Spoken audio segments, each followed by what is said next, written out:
as now getting to the commons, I first learned about the commons movement and the history of the commons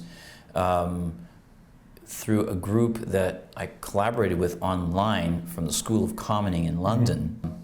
People will ask me, what's the commons? I mean, what, and then I'll say, well, it's the things that we share. I mean, like the land, the air, the water, the sunshine, and there's intellectual commons now with like the internet and that sort of thing that, then they say, oh yeah, it's one of those things like, yeah, that kind of makes sense. And then when you research it more, you realize how it has an ancient history and it's really been around since the beginning of time. How would you define the commons? Why would this be important information for people to know about?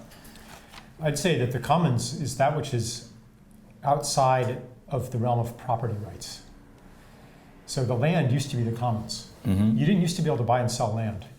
It wasn't a thing that you could purchase. The airwaves are a commons that have also been kind of divided up into property rights. But there's still some idea that the FCC just licenses spectrum. You can't actually buy it and sell it. So it's kind of in a gray area. Ideas, words, images, music, all of these things used to be in the commons. Troubadours would freely borrow from each other. They didn't own that. They didn't even conceive of that as something that you could own. Even classical musicians would play each other's music, or they would do variations on each other's music. Right. Yeah. And so that's been, so much of the commons, even the genetic commons, has migrated into the realm of property. And there's kind of an inherent injustice in this that thinkers, for hundreds or even thousands of years have recognized that who created the commons? Who created the land? Who created the airwaves? Who created culture? It was no single human being. So why should a human being be able to own it?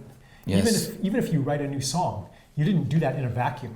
You're subject to the totality of cultural influences upon you. Exactly. So the idea of being able to exclusively profit through merely owning a piece of what you didn't really create, there's an injustice there.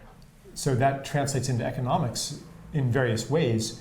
I mean, you could be, a communist and want to abolish any kind of private ownership, or you could say, well, if you use some of the commons, you have to pay for that.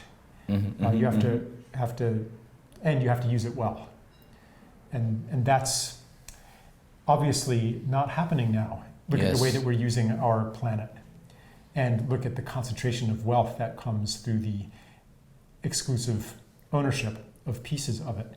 You could even say that money is a commons in a way. Yes. Because money only gets its value from a collective agreement. So one of the things I write about is essentially a tax on money. It's kind of like a hoarding fee or a liquidity tax on bank reserves. And it's a somewhat complicated idea, but there are, I guess all I'm saying is that there are ways in a modern context to implement the idea of a commons.